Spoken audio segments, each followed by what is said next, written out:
運輸及物流局局長陳美寶日前喺立法會交通事務委員會上講解粵車南下安排，表明希望爭取喺11月正式實施。粵車南下喺社會上已經討論多年啦，唔單止粵港兩地政府10年前就已經就住港車北上同埋粵車南下達成共識，就連港珠澳大橋早喺7年前亦都已經通車。喺種種客觀條件已經相當成熟嘅前提之下，敢於破局嘅現屆政府決心踏出關鍵嘅一步，進一步促進粵港澳大灣區經濟融合，便利人流同埋物流，助力香港經濟發展。香港同內地居民來往越嚟越頻繁已經係不爭嘅事實，每日都有數以10萬人次，高峰期甚至有過百萬嘅人次經香港陸路口岸往返內地，數字亦都持續穩定咁樣增加。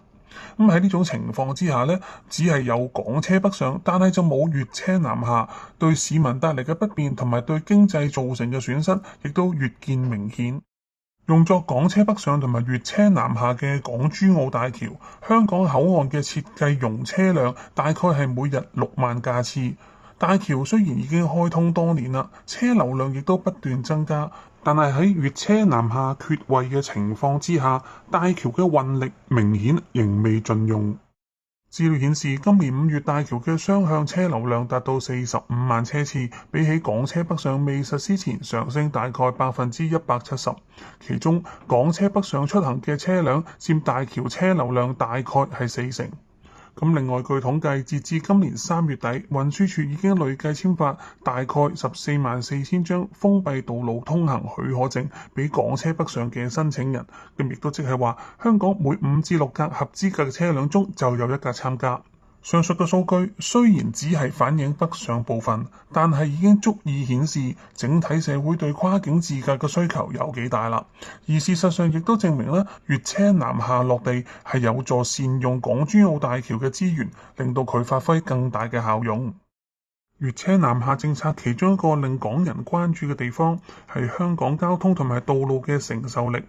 政府喺決定落實粵車南下安排嘅時候，已經充分考慮社會嘅意見同埋關注。根據政府嘅建議，粵車南下將會分階段逐步落實。首階段符合條件嘅廣東私家車可以選擇經港珠澳大橋去到設於香港人工島上嘅自動化停車場。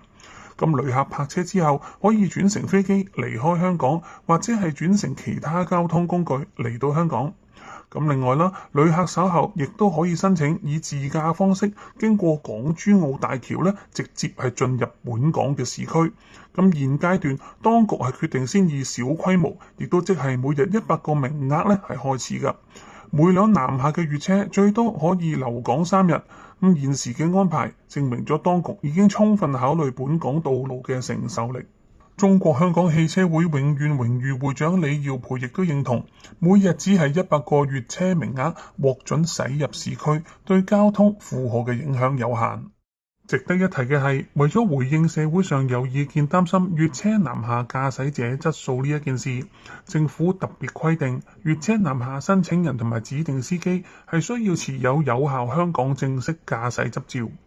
車輛性能方面，當局會委任香港機構喺廣東省重點城市設立驗車中心。申請入境香港嘅粵車需要按香港規定同埋標準驗車，並且向運輸署提交驗車結果，以確保南下粵車符合香港嘅安全要求。指定嘅驗車中心亦都會協助配製同埋安裝香港號牌、安裝易通行車輛貼等。另外，來港粵車亦都必須購買進入香港期間嘅第三者風險汽車保險，之後先至可以按成功預約日期出行到港。陳美寶局長日前喺立法會會議上亦都再次重申，政府有好大嘅信心，粵車南下會有序推展，達至用家歡迎、市民安心同埋社會獲益嘅多方共贏效果。毫無疑問，正式落實已經醞釀多時嘅粵車南下，確係一項重大嘅政策突破。而以細步慢走嘅方式推行粵車南下，亦都足證當局推行粵車南下前係經過深思熟慮。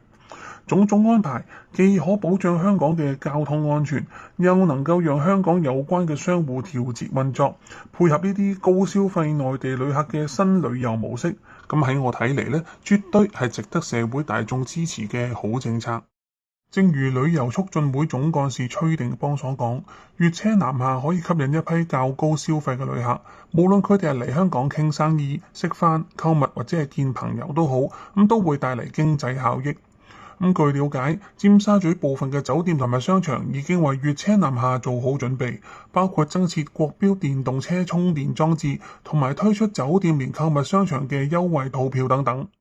香港總商會則表示，粵車南下有助加強香港同其他大灣區城市嘅聯繫，為企業開創新機遇。粵車可以停泊喺香港機場，亦都便利旅客入境香港或者係轉乘飛機，進一步加強香港作為國際航空樞紐嘅角色。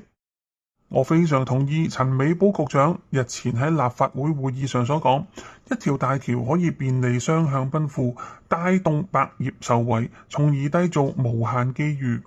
2年前實施嘅港車北上，已經令到大灣區1小時生活圈嘅大格局基本形成。咁等到粵車南下落地之後，大灣區城市之間嘅交往將會更加緊密，一齊開拓商機，提升彼此嘅競爭力。期望粵港雙方繼續致力推動各項跨境通行措施，用好港珠澳大橋，共同建設大灣區。